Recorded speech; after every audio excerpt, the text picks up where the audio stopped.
19장도 18장과 같이 또 전쟁이 있습니다. 암몬 자손들과 아, 전쟁이 일어나는데, 이 전쟁이 일어나는 이유가 보니까 암몬 자손의 왕 나하스가 죽고 그 아들이 왕이 되었는데, 이 다윗이 그 아버지 나하스가 전에 다윗에게 굉장히 호의를 베푸는 것을 보면서 그 아버지의 죽음에 대하여 문상을 했잖아요.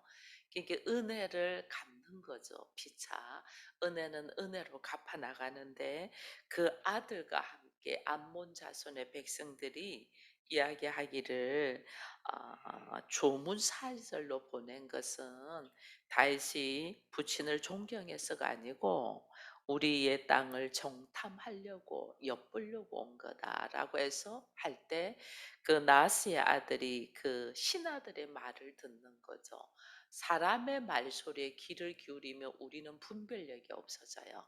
그러니까 암몬의 왕도 사람의 소리를 귀를 기울이다 보니 분별력이 없어져서 오히려 은혜를 갚으러 온 사람에게 이들은 모욕하는 행동을 하잖아요. 수염을 깎고 그들의 의복을 잘라서 엉덩이가 보이게 했다. 이거는 상당히 모욕한 거죠. 이 모욕을 다윗이 들어요. 이것은 결국은 다윗을 모욕하는 겁니다. 다윗이 이것을 듣습니다. 듣고 그리고 자기들의 신하들이 이런 모욕적인 모습으로 돌아왔다는 걸 알고 바로 들어오지 아니하고 여리고에 머물러서 수염이 자라고 마음이 정리되고 할 때까지 기다리라 이럽니다. 이것은 그 다윗의 신하들만에게 그렇게 배려를 하는 것이 아니라 또 한편으로는 암몬의 그 왕을 기회를 주는 거죠. 네가 무엇을 잘못했는가를 깨닫고 그 깨달음에 돌이켜서 오기를 바라거든요. 이게 하나님의 사람들의 모습이잖아요. 우리는 다 잘못하고 실수하고 넘어집니다. 나는 최선을 다했다고 하지만 사실은 오해 속에서 오는 일들이 굉장히 많잖아요. 그럴 때도 하나님은 우리에게 다시 또 돌이킬 수 있는 기회를 주잖아요. 다윗이 지금 암몬 사람들에게 이렇게 돌이킬 수 있는 기회를 줍니다. 이 기회를 줄 때 이 기회를 붙들어야 되는데, 암몬 사람들은 오히려 이것을 어떻게 하냐면 자기들이 다윗에게 밉보였다는 것을 알고 은을 가지고 돈을 가지고 아람 군대를 삽니다. 아람 군대를 사서 오히려 공격을 하고 전쟁을 시작하는 것을 보게 됩니다. 이게 세상 방법이에요. 세상 사람들은 내가 잘못했으면 내가 잘못한 것이 인정하면 되는데 이 인정이 안 돼요. 자기 잘못한 것을 합리화하기 위해서 더 큰 일을 벌려요. 이게 세상 방법이에요.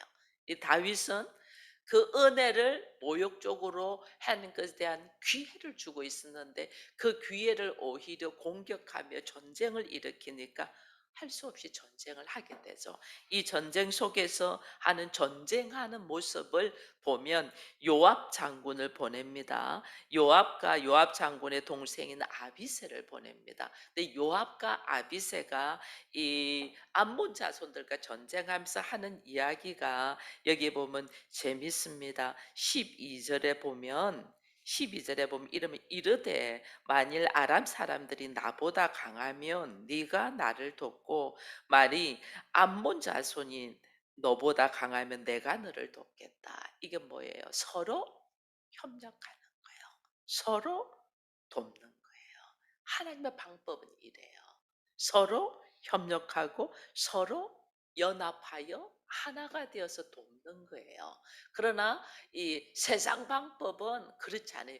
자기의 생각과 감정과 자기의 환경으로 일을 저질러 놔놓고도 그것이 잘못되면 오히려 역으로 세상 방법으로 더 공격을 하고 분을 내고 화를 내면서 방방 뛴다고요. 그러나 하나님의 방법은 항상 어떻게 서로가 연합하고 하나가 되어서 같이 가는 거예요. 이것이 하나님의 방법이에요. 그래서 서로 힘내자. 우리가 저들이 나보다 강하면 우리가 서로 도우면 되지 않냐. 저들이 너보다 강하면 내가 너 돕게 도울 때니까 저들이 나보다 강하면 네가 나 도와줘. 그래서 서로 도우면서 이겨내고 힘이 될 수 있도록 하는 것이 하나님의 방법이에요. 그렇게 하나님이 선이 여기시는 대로 행하기를 원한다면서 하나님의 뜻을 쫓아서 가요. 이것이 지금 19장에서 전쟁이 일어나는 것들을 보게 됩니다. 그 나중에는 이 아람 사람들이 자기들이 인제는 패한 것을 보고 이제 더 이들이 인제 그 하닷 에셀이라는 군대 사령관한테 가서 도와달라고 합니다. 이 하닷 에셀이라는 군대 사령이 강력한 군대입니다. 아주 강력한 군대. 근데 여기에는 요압이 안 가고 다윗이 가서 싸우죠. 아주 강력한 군대하고 다윗이 싸워서 어떻게 해요? 이겨요. 그러니까 19절에 보면 하닷에셀의 부하들이 자기가 이스라엘 앞에서 패하음을 보고 다윗과 더불어 화친하고 섬겼다. 이 다윗이 아주 이 땅에서 아주 강한 군대하고도 싸워서 이기면서 이제는 누구도 다윗을 건드릴 자가 없을 만큼의 막강한 힘과 이 인제 나라의 확장이 이어져 갔어요. 그러고 난 다음에 20 장을 보니까 해가 바뀌어 왕들이 출전할 때가 되매 이래 돼 있어요. 해가 바뀌어 왕들이 출전할 때에 요압이 그 군대를 건드리고 나가서 암몬 자손의 땅을 격파하고 들어가 람바를 에워싸고 람바는 이 암몬의 수도입니다. 수도까지 에워싸서 전쟁을 하고 있는 이때에 다윗은 어디에 있어요? 예루살렘에 그대로 있더니. 이제 이게 다윗의 인생의 삶의 전환이 되는 과정이에요. 내가 그 강한 군대 하달에서라고 싸워서 이겨서 누구도 나를 건드릴 수 없을 만큼 하나님이 나를 세워 주셨어요. 하나님이 나를 세워 주셨을 때 우리는 참 묘하게 다윗과 같이 이렇게 행동을 해요. 하나님이 나를 누구도 건드릴 수 없고 이제는 평안하다, 이제는 살만하다, 이제는 숨을 돌릴 만하다 할 때 이 은혜가 하나님께로부터 왔음을 알고 더더욱 말씀 중심으로 살아야 되는데 우리는 그게 안 돼요. 다윗도 보세요. 이 전쟁, 엄청난 전쟁이 또 있는데 장군들만 이 왕들이 나가서 출전해야 될 전쟁인데 나는 안 나가고 이제 나는 할 만큼 했어. 나는 됐어. 그리고 뒤로 물러나고 이제 장군들만 보내고 그가 예루살렘에서 있으면서 한 것이 뭐예요? 예루살렘에 있으면서 한 것이 바세바 사건이에요. 예루살렘에서 저녁에 떡 있어서 보니까 여인을 모욕하는 걸 보고 그러면서 저 여인이 누구냐 물어봤더니 우리아의 아내다는 걸 알면서도 불러들여서 동침해서 죄를 범하였잖아요. 죄를 범하였는데 그 죄 범한 것을 덮기 위하여 오히려 충신인 전쟁터에서 지금 전쟁을 하고 있는 이 충신을 오히려 죽이는 살인하는 이런 일을 하는 것이 예루살렘에 머물러 있는 다윗의 모습이에요. 그 참 놀라우게는 그렇게 딱 하고 나니까 그렇게 하고 나니까 그다음에 다윗의 모습이 놀랍습니다. 2 절에 보면 다윗이 그 왕의 머리에서 이제 이 아람을 다 몰아주고 수도도 이제 탄원했으니까 그 아람의 왕의 머리에 보석 있는 왕관을 빼앗아서 중량을 달아보니 금 한 달란트와 그들의 왕관을 자기 머리에 쓰니라 이랬어요. 이게 보면 다윗이 그 전에는 바세바 사건이 일어나기 전에는 다윗이 수많은 일들 속에서도 하나님의 말씀 어려움이 있을 때는 더더욱 기도 속으로 들어갔고 더 말씀을 지키려고 애를 쓸 때는 어떻게 했냐면 전쟁에서 이겼을 때도 그 모든 전리품을 하나님의 성전을 위해서 하나님 앞에 다 내어놨잖아요.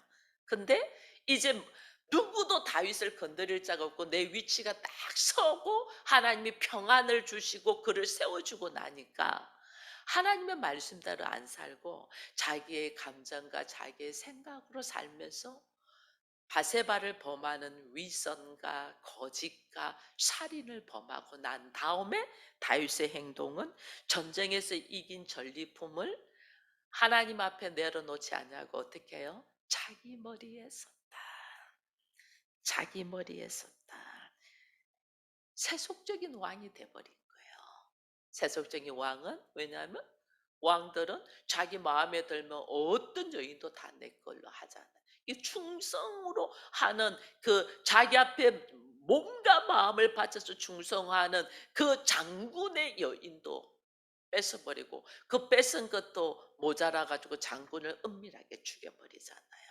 이거는 하나님의 나라의 방법이 아니죠. 19장까지 있었던 다윗의 모습이 아니고 20장부터 해가 바뀌면서 그가 완전 세상적인 사람이 되는 거예요. 여러분, 그래서 우리가 어느 때 넘어지냐면 힘들고 어렵고 고난 속에서 있을 때는 안 넘어져요. 그때는 살기 위하여 하나님 앞에 매달리고 기도하고 하나님 앞에 살려달라고 하고, 하나님 이 문제만 해결되면 내가 주의 뜻대로 살겠습니다 하고 얼마나 깨어있는지 몰라요, 이때는. 근데 언제 하나님이 그래서 그 기도에 응답하여 그 문제를 풀어주고 이제는 좀 숨 쉴만하고 이제는 좀 살만하고 이제는 좀 편안해질 그때에 우리가 넘어져요. 참 묘해요. 그때 나도 모르게 넘어져. 나는 다 잘한다고 해요. 근데 그때 넘어져요. 하나님의 것을 하나님 것을 안 하고 내 것으로. 그거는 세속적인 사람들의 모습이거든요. 사람의 소리. 하나님의 말씀을 듣지 않냐고 사람의 소리를 듣는 거예요. 그리고 자기 합리화. 나는 그럴 수밖에 없어. 이 상황에서는 나는 그럴 수밖에 없어. 자기 합리화. 이게 사단이 우리를 넘어지게 하는 방법이라니까요. 이걸 모르고 넘어가는 거예요.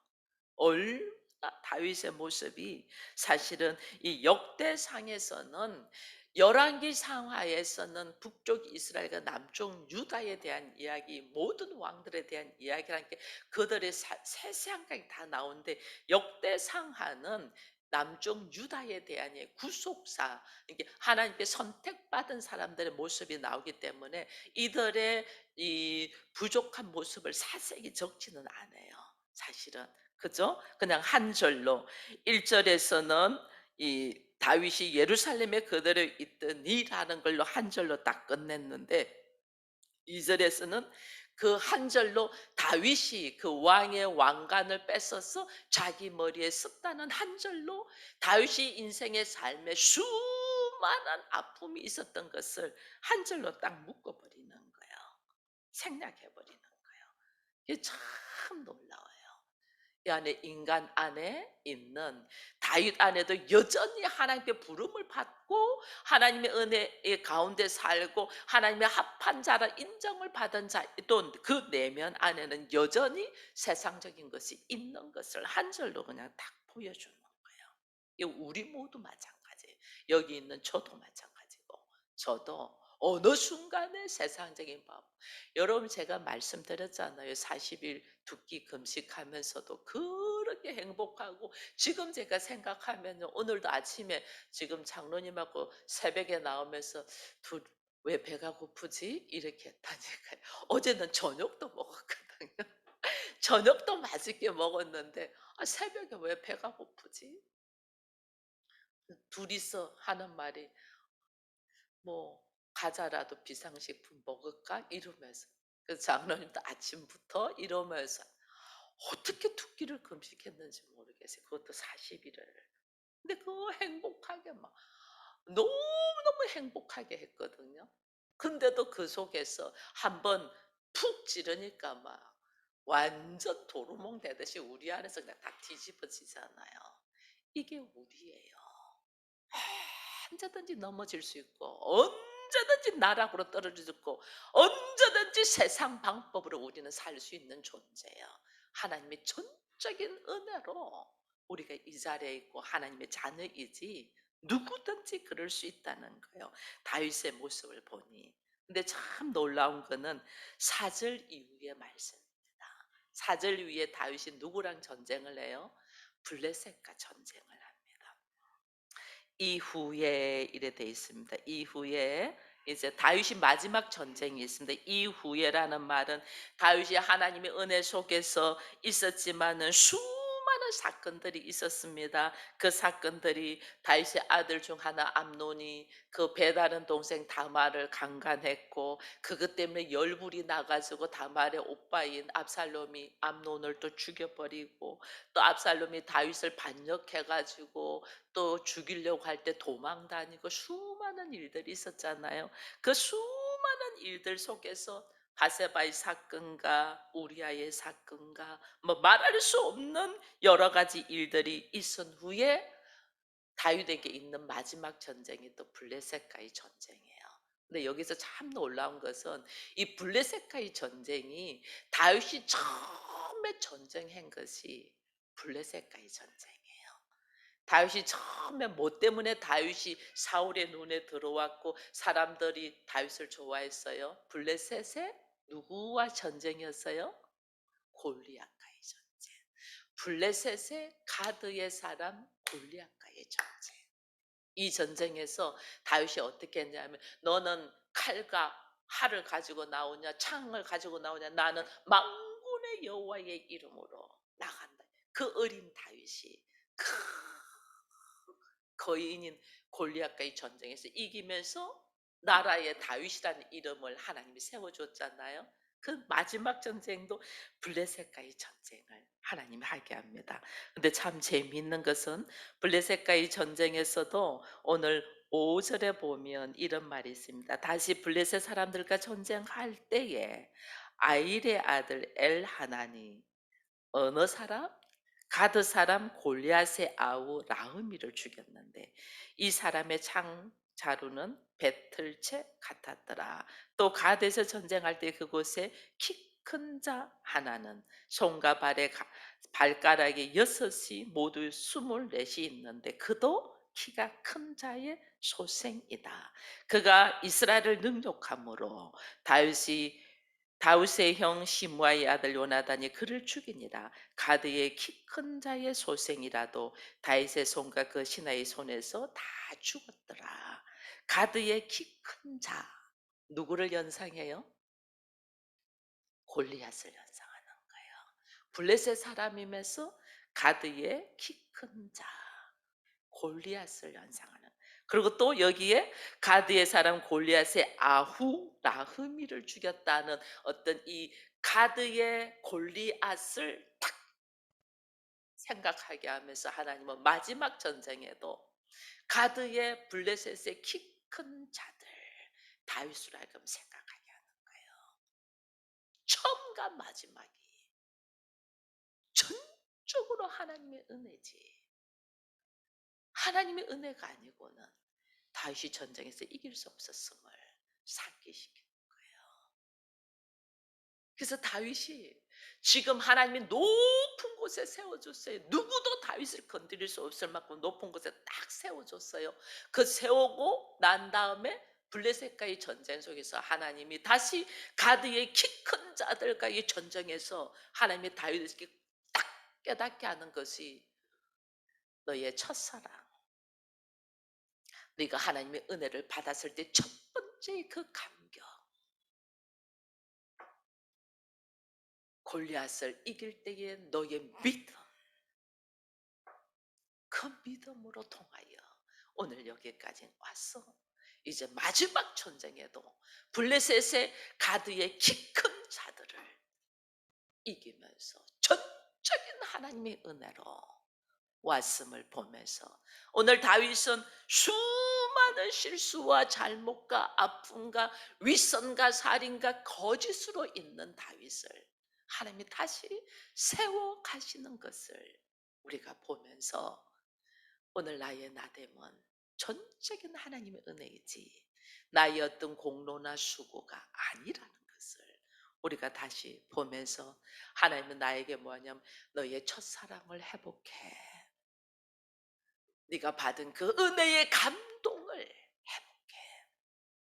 너의 생각으로, 너의 감정으로, 너의 환경으로 그렇게 살지 말고 다시 하나님은 다윗을 선택했잖아요. 여러분 참 놀라운 것은요. 하나님이 우리에게 생명을 주시는 것은 어, 우리가 무슨 회개를 하고 돌이키고 이래서가 아니더라고요. 왜? 하나님은 창세 전부터 우리에게 생명을 주시고자 하나님 스스로가 약속하셨어요. 하나님이. 그래서 하나님은 그 약속의 말씀을 지켜가시는 거예요. 우리가 오라스가 아니에요. 오늘 하나님이 나한테 기회를 또 주고 은혜를 주는 것은 내가 오라스가 아니고 하나님의 언약의 말씀을 지켜가고 있다는 그 놀라운 사랑을 받고 있는 나라는 것을 다시 생각하면서 오늘 하나님이 우리에게 또다시 사건 속에서 일 속에서 기회를 준다는 것은 하나님의 크신 사랑이 나에게 있음을 우리가 인식하면서 이 사랑 가운데서 오늘 내가 해야 될 것이 뭘까? 여러분, 말씀 안으로 들어오기를 축원드립니다.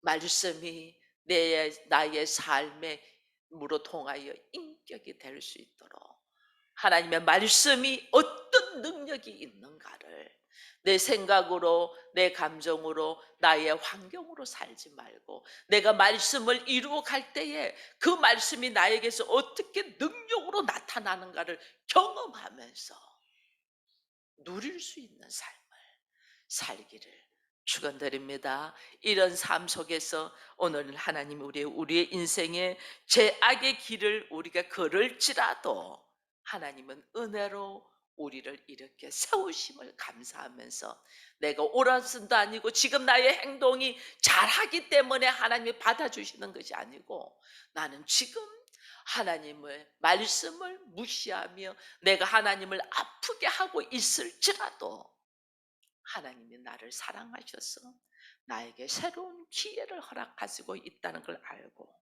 속히 첫사랑을 회복하며 말씀으로 승리하며 우리가 하나님의 나라를 누리면서 살아가는 우리가 되기를 축원드립니다.